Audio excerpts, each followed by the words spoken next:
everybody, welcome back to the channel. In today's video, we're going to be taking a look at a very busy day I had along the main lines here in Jacksonville, as well as tracking down a couple trains that are going to and coming right back out of Tampa. It's daybreak in Jacksonville, and I'm around Dinsmore, where Amtrak 91 is soon to pass. Actually, so soon that when I'd get stuck behind a school bus on the nearby Garden Street, all I'd see of 91 was his marker lights in the distance. So back down Garden Street from Old Kings, and we're at a spot on the NS called Spalding. Looking south, we can see a diverging approach at the signal called Duval, where this old GS and F main line crosses CSX's line to Jack's ramp at Duval Yard. The signal is for NS28J, who'd be right around the corner now as he gets permission from the Simpson Yardmaster to enter the yard from the north.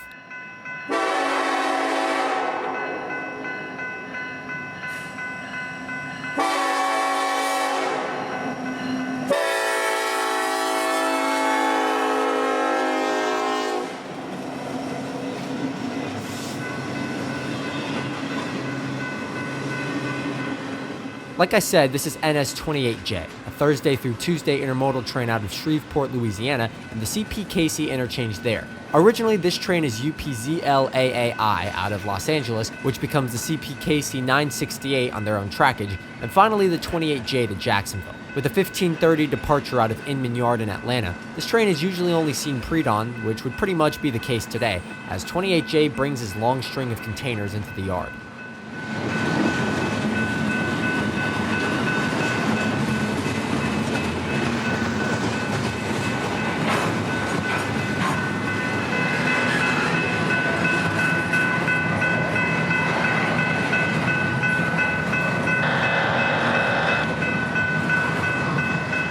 At 7 a.m. on this cool morning, there'd be quite the traffic jam built up here as 28J finally makes it past Garden Street after a slow 10-minute pass. For a rail fan, it's a nice way to start the morning, but for most, this is not the greatest way to wake up on a Friday. 15 minutes later, I've relocated to the south side of the yards in Jacksonville at Dennis Street.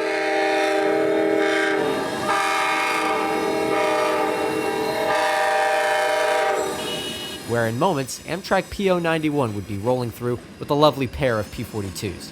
91's extended stop at Jack's is what gave me time to come down here in the first place, as not only does the train get rid of their onboard waste and sewage, but also receives a crew change, with the new engineer climbing aboard to take the train safely to Tampa, where a Miami engineer will take her the rest of the way south.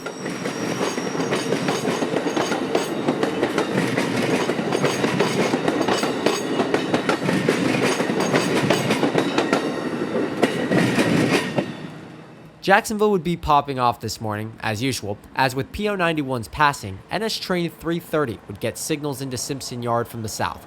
Originating from the FEC every morning, 330 would cross the St. John's Bridge and wait at Duke's Crossing for 91's clearance, which gave me more than enough time to swing into the entrance to Moncrief Yard. Looking north, we can see the southern end of Simpson Yard, where that 28J from earlier is still yarding his train in the distance with that SD70 Ace leader. He'd be breaking up his train into multiple sections and pushing them into yard tracks, as 330 would approach on track 1, essentially running around the 28J and then backing into the yard in order to turn his locomotives around for the northbound track.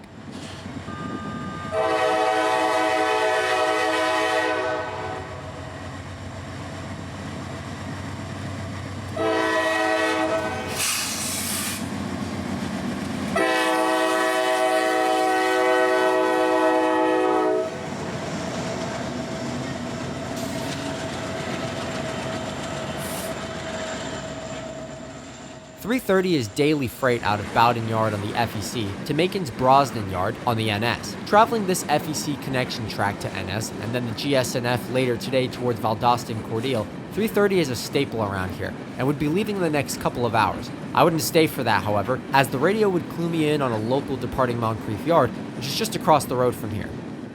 There are some very good rail fanning spots around Jack's. Some are very welcoming and maybe secluded, and others that aren't in the best of neighborhoods. The south end of Moncrief, unfortunately, being one of those spots.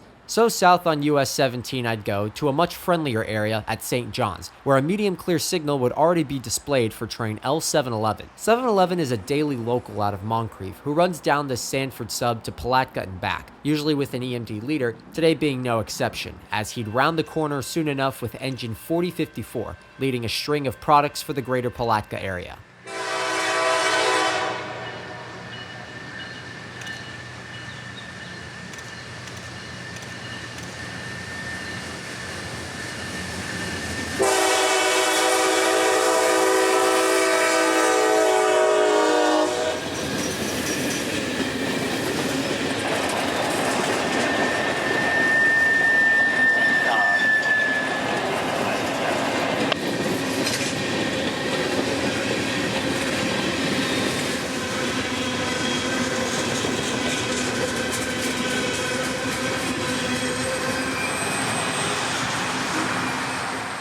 Here at the A648, 7-Eleven and his SD40-3 would soon disappear from sight, so I'd follow suit northbound towards the interstate. Well, as you know by now, that was L711 at CP St. John's. That's on the Sanford sub on the A line. And now we're heading over to the S line via the incredible human phenomenon that is I-10. And we're going to hit that up to Baldwin. We have a loaded potash train coming south with some foreign power. So we're going to see if we can get that over there on that SM line between Baldwin and Callahan. See what we get. 33 minutes pass and the sun is now well above the horizon at CP Sandyford on the Callahan sub. The Callahan sub is this double-tracked line from Baldwin to Callahan and has its own milepost counting system, starting at 0 in Baldwin and ending at a sharp 20 miles north at milepost SM20 at the junction in Callahan. We're here at Sandyford, which is the last crossover before hitting Callahan, currently milepost SM17.4, a solid 2.6 southward miles of Callahan, where the loaded potash train would soon be rounding. Those interested in signals might notice the pair at Sandyford, with both top heads of the track 1 and 3 signals only having 2 lights, red and yellow, making each signal then incapable of displaying a high green or clear indication. Usually you'll see these at the second to last signal installments within double tracks, like in Central Florida at places like Rodell, Vitus Junction, or Richland. Since both of these tracks will end up joining the Nahunta sub at Callahan via 30-mile-per-hour switches, a clear cannot be given, with medium indications being the fastest a train can get. To prepare a train to slow down to 30 miles per hour or medium speed for the junction, an approach medium is needed, which tells the crew to proceed, approaching the next signal at medium speed, which would be the junction at Callahan. That's a yellow over green indication, which utilizes the high yellow signal and the highest signal on these posts. Ironically, our southbound has already passed that 30-mile-per-hour junction, so high greens await him into Baldwin, but I think this stuff is fun to think about and break down why the railroad installs and governs signals the way they do.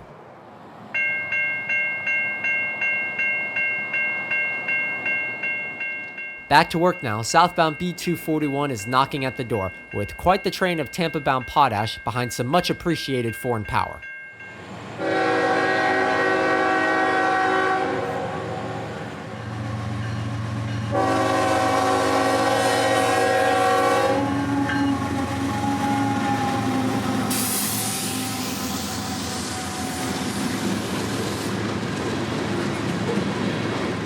From Callahan, trains can pick up the pace southbound, but do have to slow down again to 40 miles an hour over Crawford, which altogether would give me plenty of time to hop back on US 301 to Tahoma, another double crossover where B241 would soon pass as he throttles up.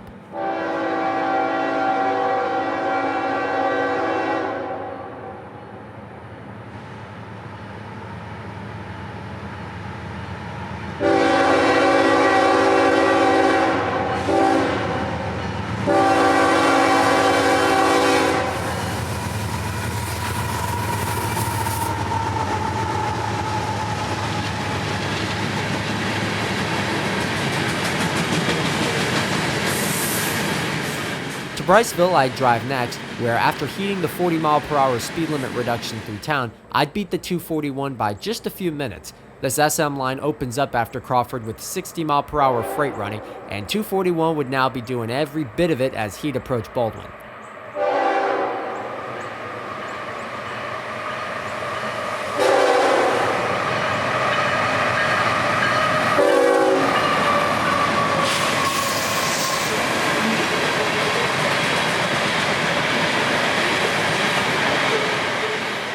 B241 is potash loads off the CN, if you haven't realized, interchanging at Clearing Yard in the CN in Chicago to CSX, routed down here via Evansville and Birmingham, a trip that takes anywhere from 3 to 6 days. A bunch of rail fans and I would luck out this day, as the train would arrive up here in beautiful morning light amidst the small fleet of southbounds who we'd wait for at Briceville.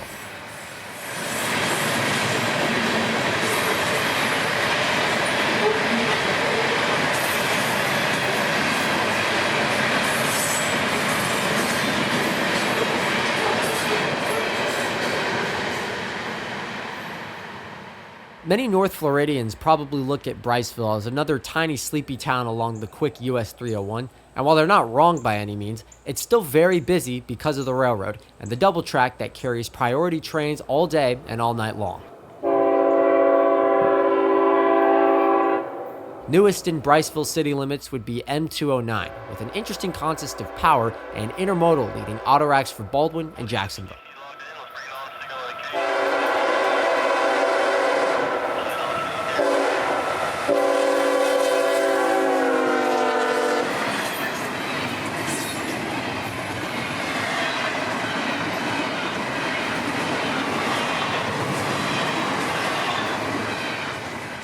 209 is a Louisville to Moncrief train, recently added with intermodal due to some changes with trains and their respective symbols around Jacksonville. In addition to the autoracks that are taken from Baldwin to Jax, now intermodal makes up a small part of the consist into Jacksonville, similar to those M211s we've been seeing recently as well. In full, this Waycross crew will take the train to Baldwin, drop the majority of their autoracks, and then head back to Moncrief with the intermodal and leftover racks. As for the BNSF-9, I have no clue where that came from, but it'd be a nice addition either way.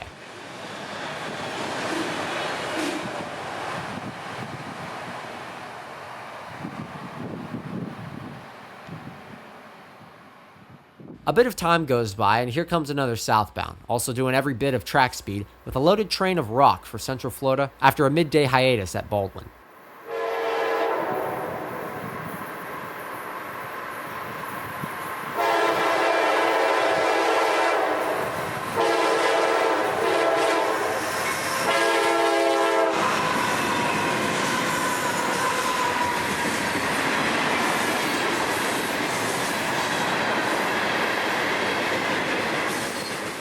Led by 3 more GE wide cabs, L743 would be quite the train today, which is a good sight as some days he can be short and other days like this. Either way, this service has been running good for over 3 years now, cementing itself in the S-Line roster.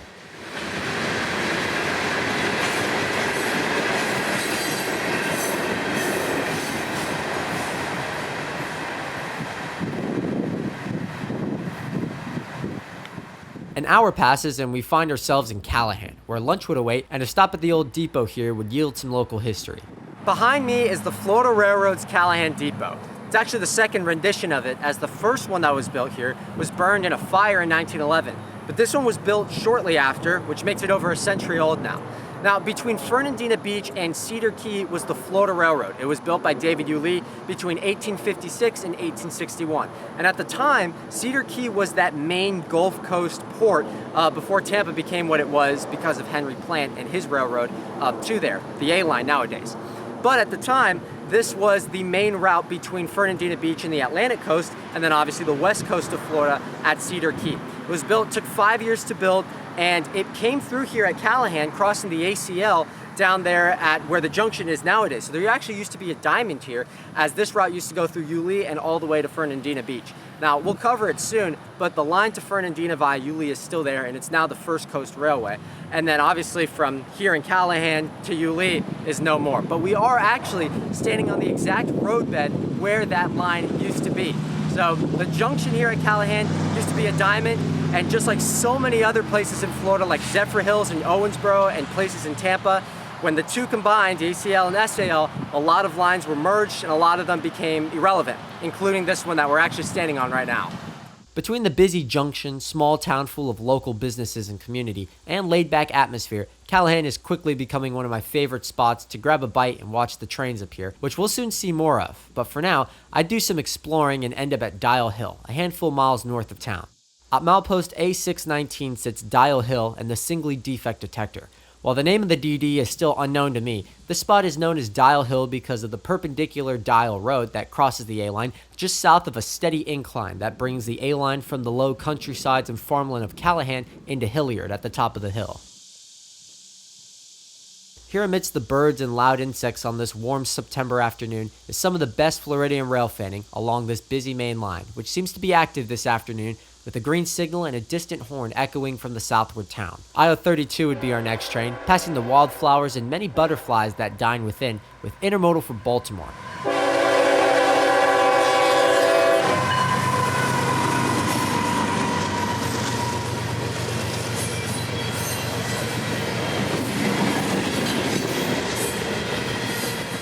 As of this recording, on September 12, 2025, I-32 is still a Jacksonville to Baltimore train, prior to the Howard Street Tunnel reopening later in this month. I can't say for sure, but it's likely that the next time we see this train, he'll be all double-stack traffic all the way to New Jersey.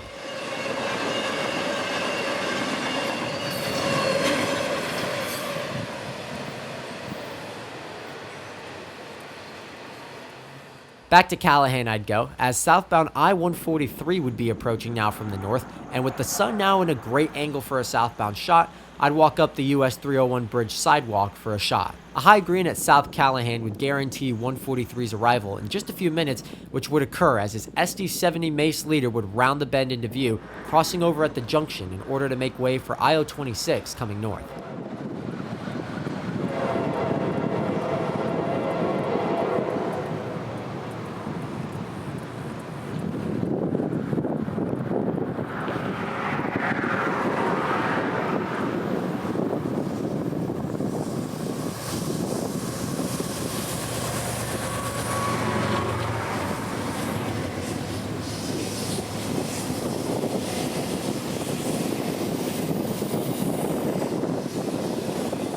I-143 would be a coveted catch for me today, as not always does this train run in daylight, much less with such a great consist, with that EMD leader and a Dash 9 trailing third out. Many of the Dash 8 and Dash 9 locomotives that we've been so blessed to see in the past several months are all unfortunately on the chopping block now, with the majority scheduled to be scrapped by July of next year.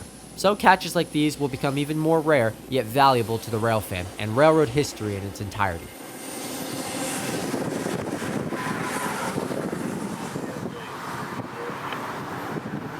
After 143 would clear, the switches would bend into the opposite direction for northbound I-026, who would be crossing over here as well at Callahan to make way for his southbound partner and arguably higher priority, I-025. 6 medium clear, Callahan, track 1, 27230.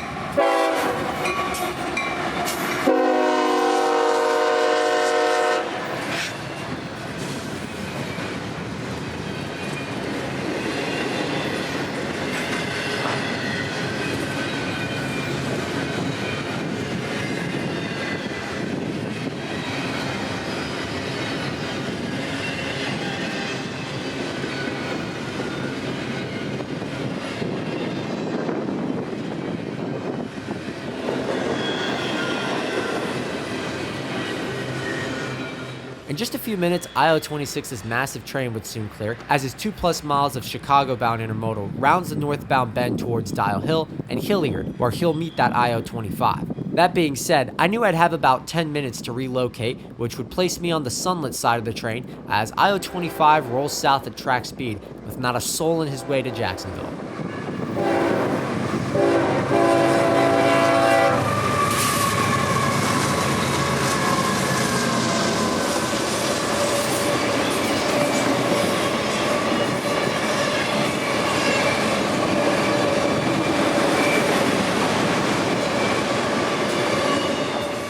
This train is always a cool catch for me, as much of the intermodal traffic will end up in Duval Yard at Jack's Ramp, with some of it also heading to Moncrief and the ports around the greater Jacksonville area.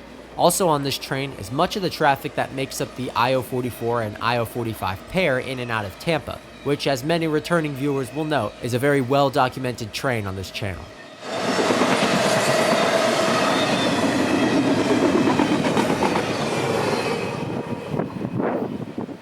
I-025 and his windstorm of merchandise would clear just after 3 p.m., which would send me southbound back on 301 out of town towards Baldwin and the S-Line, as I heard of a couple unit trains of interest making their way north this afternoon. Knowing that they'd have to stop in Baldwin for a crew change, which gives them a very inconsistent and hard-to-guess departure time, I knew I'd have to go south of the yard, which would bring me to Lawtey. Shortly after arriving at the north end of town, I point my camera north at the green track 1 signal here, as a red illuminates track 2. That means there's a train somewhere north of us lined southbound, so I knew I'd have to keep an eye out for that as well. For now, more Canadian visitors would crest the bubbling horizon with another shipment of potash, this one empty and heading back north out of Tampa after being unloaded at Rockport Yard.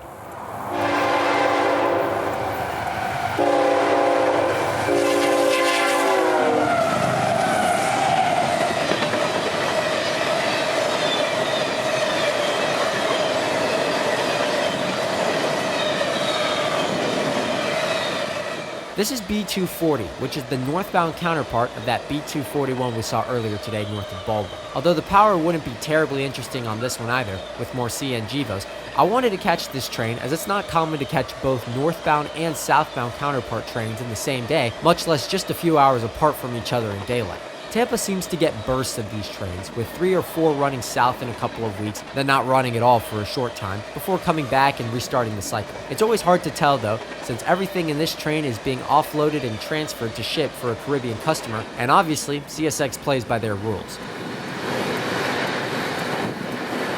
While 240 would be speeding past, he'd actually have to stop at the next control point north of us at Highland, as Baldwin wasn't quite ready for him, and M452 was blocking his way into the yard as they took their time to yard the train. So I'd skip up to the Lawtey DD just a couple miles north on the line, where more ABS signals reside, and also where B240's tail end would end up.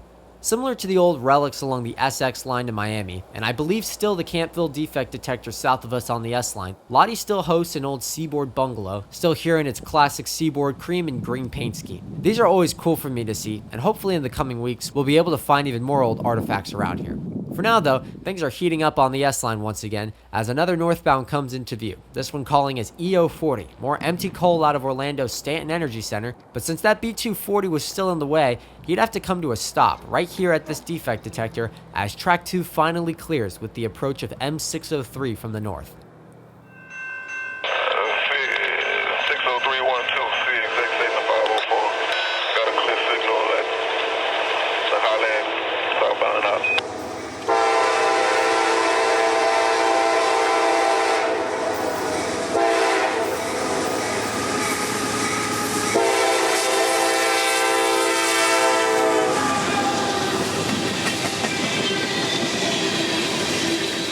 603 is freight out of Waycross for Winston, but since he only gets one crew to make it there in an afternoon, dispatchers try to keep this train moving, which would cause this mini traffic jam. As 603 clears, B240, who's been stopped at Highland, will get signals to cross over to track 2 and continue north, as track 1 opens up again with M452's entrance in the Baldwin yard. It's a domino effect that finally lands on EO40, who gets permission to pull from where he stands and head north towards Baldwin as well.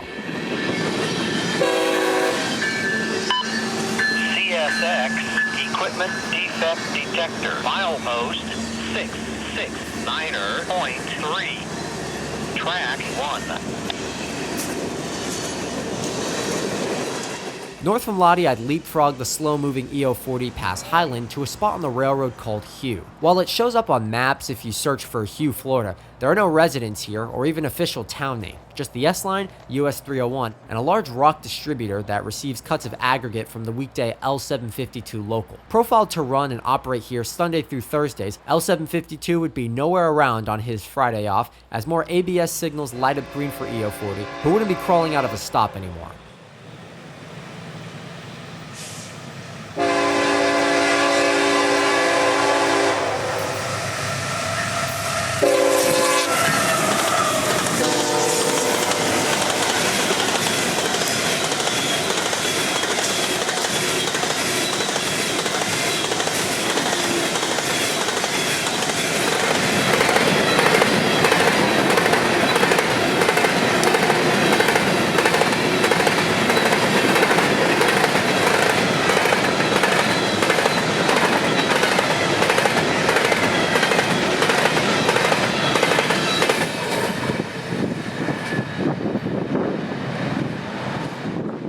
Coming into Baldwin, I'd get surprised by a headlight to the west, and turning around and setting up, it would be none other than the Florida Gulf and Atlantic, showing up with an extra Baldwin job this evening. This is usually an overnight interchange job, and unfortunately today would turn out no different, as the yardmaster would tell this F-Guard train that he'd be waiting here until after sundown to enter the jam-packed yard. One of the trains lined ahead would be M441, Waycross to Tampa manifest freight, entering the yard with a restricting signal and an ES40 DC leader, arriving in perfect golden light.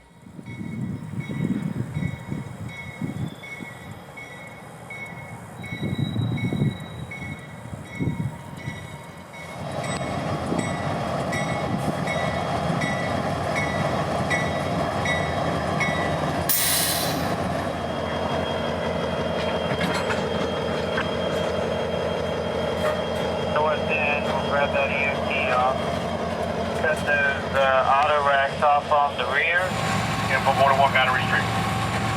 Mark Street. Straight to the yard. 5239 Southbound.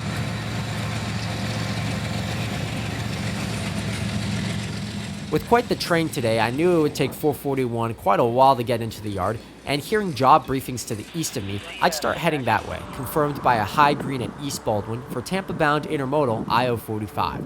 He'd be meeting an M208 who was coming out of Baldwin and trying to use this same SP line to Jax, so to Halsema I'd go.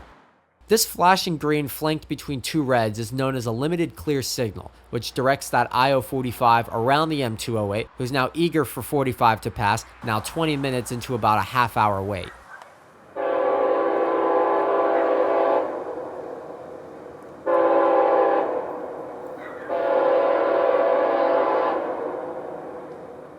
In the last sun rays of the day, here'd come I-045 with a friendly crew and a short train for Tampa.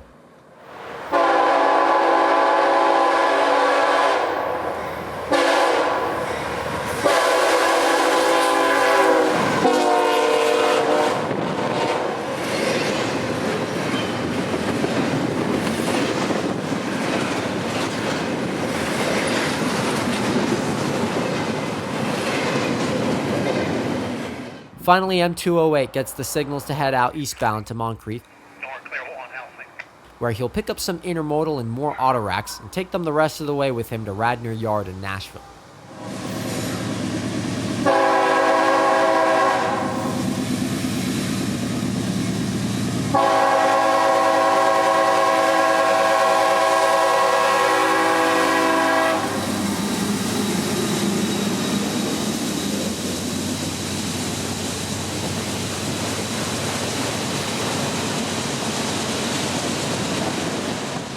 M208 would send me packing towards home after quite the full day trackside, which I hope you all enjoyed just as much as I did. I'll see you all again out there somewhere, but until we meet again trackside, this is Christian from Multicolor Films, end of transmission.